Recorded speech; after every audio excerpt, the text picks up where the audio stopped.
안녕하세요. 맥키네 지혜투자클럽입니다. HLB가 글로벌 판권 계약을 맺은 나노젠의 나노코박스. 자, 오늘 오후에 이제 베트남 보건부 차관이 기소됐다는 소식이 나왔습니다. 이 부분 한번 살펴봐 드리도록 하겠습니다. 자, 오늘도 HLB 관련주들은 특별한 뭐 뉴스라기보다 어제 제가 이제 나노코박스 승인 기준 그 관련되는 부분들 요게 이제 WHO하고 보건부하고 어떤 기준을 정했는데 공개되진 않았다. 이러한 부분들로 이제 장 초반 좀 상승 흐름이 나왔다가 좀 빠졌다가 옷장에 다시 이제 강보합세 흐름 정도로 마쳤죠. 이제 그 관련되는 기사들을 이제 베트남 언론 띠아산 관련되는 부분 현지 언론은 상당히 좀 길게 나왔다고 했죠. 여기서 한번 이제 보실 만한 어떤 내용들은 다시 한번 정리를 하면요. 이 국제 백신 연구소 응웬 후엔 이제 박사가 상당히 좀 강력한 비판조의 이야기를 했다라고 합니다. 왜 이렇게 베트남 국민도 기다리고 있고 시간도 되었고 남들하고 이제 같이 시작했는데 왜 우리의 어떤 백신은 승인되지 않느냐? 그 여러 가지 뭐 이야기를 했는데요.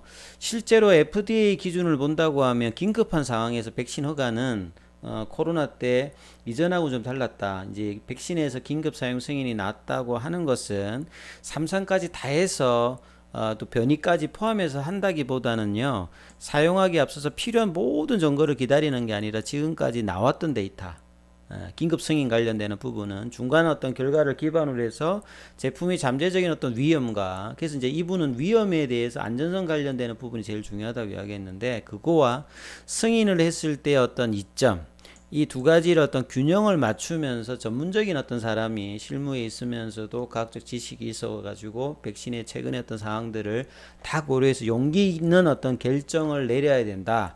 그리고 이에 이제 근거를 할 수 있는 나노코박스 같은 경우는 효능 관련해서 안전성이라든지 면역성이라든지 다른 이제 뭐 하이자나 모더나 대비해서 뭐 이상에 관련되는 그 란셋에 기재되었던 부분을 본다고 하면 면역 원성과 이제 보호 효능에 관련되는 부분들이 충분히 이제 안전성과 면역 원성 관련되는 부분인데 직접적인 이제 보호 효과 관련되는 부분에 데이터만 없는 상황이지 않습니까? 그래서 이 중화항체를 이용해 가지고 백신을 승인한 유연성이 필요하다 이런 부분들을 우회적으로 좀 이제 나왔던 부분이 있었죠. 그래서 조금 이제 베트남의 어떤 상황들이 8월달 이후에 9월달, 10월달 거의 두 달 넘게 지금 지체되고 있는 이런 부분이 나와 있는 상황이죠. 근데 충격적인 오후에 이제 이 기사들은 저럴 수 있겠다. 물론 일반화할 수는 없겠습니다만 이 약물의 허가를 하는 수장에 있는 입장에 있는 이 분이 지금 이제 기소를 대해서 이제 그 차에 실려가지고 구금 상태로 갔다 현지 보도가 났거든요. 내용을 보면 이렇습니다. 공안부가 위조 약물 사건과 관련해서 쩡꾸웅끙입니다. 이 보건부 차관. 베트남에 보면 차관이 상당히 여러 명입니다. 몇 명일까 제가 이제 확인을 좀 한번 해보니까요. 요게 이제 보건부 홈페이지입니다. 보시면 엉웬 탄농 이게 이제 이분이 그 보건부 장관이고 이 밑으로 네 분이 계십니다. 이제 점반투엔 이제 교수는 최근에 많이 나오죠. 이분도 차관인데 지난달 20일까지 기준을 만든다 했는데 그 뒤로 이제 뭐 공개를 하지 않고 있다라고 했죠. 이분은 이제 국립안병원 원장 출신이고요. 그 다음에 이제 이 도스엔투엔 이분도 최근에 많이 나오죠. 그 다음에 엉웬 쩡선 이분 같은 경우에는 베트남 최대 이제 국립병원 그 원장 뭐 출신이신 것 같은데요. 그리고 지금 쫑꾸엉끙 이분 같은 경우는 사진이 지금 내려와 있습니다. 사진이 지금 안 드러나 있고요. 그 다음에 이분이 2016년도에 이제 보건부 차관으로 왔는데요. 그 전에 이제 의약품청의 국장 출신이거든요. 가장 이제 중요하죠. 의약품청 같은 경우 요 산하에 이제 뭐 윤리위원회도 있고 자문위원회도 있는 거죠. 뭔가 이제 문제가 있으면 윤리위원회하고 자문회를 거쳐가지고 이렇게 하는 형태인데 거기에 국장인데 부국장이 이제 아래로 보면 또 여기도 보면 네 분 정도 있다. 요렇게 보시고 이제 기사를 한번 보십시오. 그래서 공안부가 360조에 명시된 책임 부족 심각한 결과를 초래했다. 이걸로 이제 기소를 결정했다는 내용입니다. 헬스 2000 카나다라는 라벨이 붙은 의약품의 위조품. 요게 이제 항암제인데 항암제가 아니라는 거죠. 근데 이 부분들이 이제 보건부를 통해서 수익 관련되는 부분이 진행되었다. 여기 책임 소조가 이제 있다는 부분이라고 이해하시면 되겠죠. 그래서 VN 파마 관련되는 부분에서 가짜 항암제로 속여가지고 수입해서 유통하기 위해서 회사의 어떤 무책임한 어떤 조짐이면서 요 관련되는 회사 관련되는 부분들은 징역형 관련되는 부분이 이제 선고되어 있는 상황이었죠. 그래서 이제 이 두 건의 어떤 사건에서 이 83만 8천 개의 어떤 상자와 이 부분에 대해서 이제 수사 당국 같은 경우에는 보건부 산하에서 의약품청은 전문 관리 기관이잖아요. 그래서 이 지금 현재 쩡꾸엉 이제 보건부 차관이 그 당시 이제 국장으로 있었을 때 막중한 책임이 있는 상태에서 책임 부재와 공무 수행 중에 직임 권한 남용 관련되는 어떤 범죄 징후로 계속 이제 조사를 하다가 이렇게 지금 기소를 했다라고 보시면 될 것 같습니다. 그래서 보건부의 어떤 평가위원회의 어떤 결론에 따르면 의약품청의 공급 서류에 철자 의료 부적절한 어떤 내용 일부 잘못된 정보가 있었음에도 불구하고 공고 관련되는 어떤 부분이 진행되었다는 겁니다. 그래서 약물을 접수하고 평가하고 허가하는 과정에서 절차 규정, 과학적 근거에 따라 수행하면서 무책임한 어떤 행동에 지구가 있었다. 그래서 이런 어떤 조사 결론을 밝혔다라고 봐야 될 것 같고요. 이 부분에서 이제 국내에서 기사가 나온 부분인데 2019년도에 나온 기사입니다. 베트남 제약사 CEO가 가짜 항암제 밀수 혐의로 17년 징역형을 받았다는 내용인데요. 이 VM 파마 관련되는 부분에서 재판이 호치민에서 5일간 이제 진행되었고 응우엔 민영 BN 제약 CEO에게 판결을 이렇게 내렸죠. 내용 보면 이렇게 있습니다. 베트남 캐나다에서 수입한 항암 치료제다. 근데 사실 이제 이게 헬릭스 제약이라고 이제 제조되었다고 표기되어 있는데 라벨에 실제 이제 헬릭스 제약이 없다는 거죠. 그러니까 이 약을 어떻게 제조했냐면 캐나다가 아니라 인도에서 제조했고 심지어는 성분의 97%가 사람이 섭취해서는 안 되는 저품질의 카페시타민 요거로 이제 드러났다고 합니다. 그래서 다행히 이제 제품이 시중에 판매되진 않았지만 이런 어떤 VM 파마를 기수하고 캐나다에서 이제 발급한 품질 인정서, 주 캐나다 베트남 대사관에서 받은 서명, 직인 모두 위조했다라고 합니다.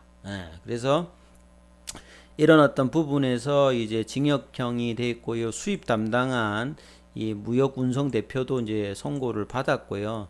나머지 관계자들도 보호감찰 처분을 받았고 정부기관 역시 여기서 이제 보건부 관련되는 의약품청 관련되는 부분이겠죠. 2019년 자료를 보면 그래서 베트남 공안부가 사안의 어떤 심각성을 고려해서 베트남 보건부 산하 마약관리국 대상으로 조사에 착수했다. 그러면서 이제 그동안에 여러 번 이제 기소 내용이 뭐 있었는데 이제 이제 뭐 자료를 찾지 못했다가 이번에 이제 그 관련되는 부분에서 이제 기소를 했다라고 이제 내용을 보시면 되겠죠.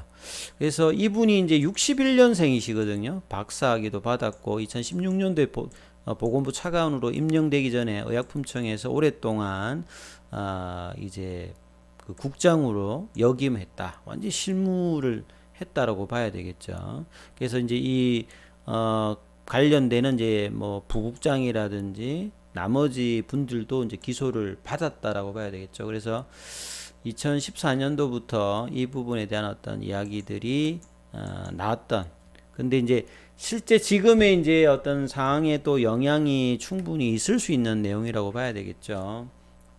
그리고 앞서서 이제 보건부에 차관이 4명이 있다. 그래서 올해 7월 중순에 조사를 마치고요. 위 사건의 어떤 피고인 14명을 기소할 것을 제안한 바가 있었다고 합니다. 그래서 피고인 14명 중에서 일부가 베트남 의약품청 소속이다. 사실 그렇게 나노코박스 하면서 엄격하게 과학적으로 막 하려고 하는데 이런 어떤 사항이 실무진에서 있었다라고 하면 지금 어떤 진행되는 어떤 절차의 의구심이라든지 현재 비판 관련되는 부분도 영향이 있다. 이런 어떤 신뢰선 부분에서 상당히 좀 훼손되는 어떤 내용들이라고 봐야 되겠죠. 그리고 심지어 이분이요. 올해도 보면 이제 아스트라제네카 이제 코로나 관련해서 그 구매상이라든지 쩡꾸옥꿍이죠. 예, 정부 회의에서 아스트라제네카 관련되는 부분에서 뭐 백신을 보장하는데 합의했고 스푸티크 관련되는 부분에 추진한다. 그 관련되는 부분에서 여러 가지 이야기에서 이분이 등장을 합니다. 그리고 모더나 관련되는 부분에서도 정권권이 나오죠. 사용 승인을 승인했다. 승인할 수 있는 최종 어떤 근한 담당자인데 이제 이런 어떤 논란에 휩쓸려 있다 하면 사실 지금 베트남에서 그 나노젠뿐만 아니라 뭐 ARCT라든지 코비박이라든지 여러 이제 자체적인 어떤 백신 개발 관련되는 부분에도 영향이 있다. 특히 이제 나노젠 같은 경우에는요. 이 빈그룹 같은 경우에는 시가총액이 한 수십조 정도 되고 베트남에서 삼성전자, 삼성이다 이렇게 할 만큼 크죠. 여러 사업도 확장하고 이 바이오 산업 관련되는 부분들도 이 빠르게 뭐 하기 위해서 이게 그 임상을 이제 진행하고 있다면 나노젠 같은 경우에는 설립 전에도 제법됐습니다만 시가총액이 상장도 안 돼 있고 뭐 한 1,000억, 2,000억 정도의 수준으로 있는 상태거든요. 그렇다라고 하면 이런 어떤 허가 과정에서 이 특히나 최종 어떤 단계에서 이런 부분들은 상당히 여러 가지 생각을 할 수 있는 어떤 부분의 내용들이라고 봐야 될 것 같습니다. 그래서 이제 그 이어지는 현지에서 어떤 상황이 벌어질지 좀 변수가 좀 생겼다라고 좀 봐야 되겠죠. 그래서 현재 어떤 분위기들이 뭔가 11월 달에 어떤 결론을 할지 한번 봐야 될 것 같고요. 그 다음에 이제 차트상으로 보면 자 오늘도 보면 해외 증시의 어떤 미증시는 FOMC 이제 회의 결과도 이제 그 나쁘지 않아서 사상 최고가인데 오히려 이제 코스닥 쪽에서는 이제 게임주들이 또 급락하면서 바이오주들도 전반적으로 뭐 강세는 아니었어요. 그러면서 큰 흐름이 없었죠. 그럼 시간에 지금 HLB는 한 1% 좀 올라와 있고 지금 이제 외국인이라든지 이 부분 안 나와 있는데 기관은 오늘 좀 매수했고 개인들도 큰 흐름이 없었습니다. 그래서 지금 이제 중요 라인대였던 57,000원대를 깨고 그 중심 라인이 추세 라인 5만원대 이 부분의 어떤 라인이 그래도 제일 센 라인인데 이 부분을 좀 그 하회를 하면 힘이 잃어지는 그리고 이제 쉽게 이제 뭐 빨리빨리 올라오지 못하는 어떤 라인 그 라인이 이제 4만원대 그 부분에서 지금 이제 큰 흐름이 없어요. 이제 거래량도 지금 나오지 못하면서 재료의 어떤 움직임에 따라서 뭔가를 움직이는 어떤 흐름들로 지금 차트의 흐름들은 진행되고 있습니다. 공매도 관련되는 부분이 오늘 또 늘어났거든요. 공매도가 한 10.04 정도로 간요일이 좀 어제 9.82 정도 이런 부분들이 좀 이제 주가를 어떤 누르는 어떤 흐름들 이런 흐름들이 나타나고 있는데요. 이제 중요한 거는 결국 이제 현지에서 이 결론 관련되는 부분들이 어느 정도 이제 나타나야 이 방향성이 나올 어떤 흐름이다. 그래서 차트상으로는 이제 4만원대 박스권 어떤 하단 부분이 저점이 될 가능성이 높습니다만 아직 이제 거래량이 실리면서 빠른 어떤 결정들은 안 나오고 있기 때문에 이 부분을 강화하면서 대응을 해야 되겠고 현재 어떤 내용들이 나오면 빠르게 또 영상으로 전해드리도록 하겠습니다. 이 부분 참조하시면서 투자 대응해 보시기 바라겠습니다. 여기까지 하겠습니다.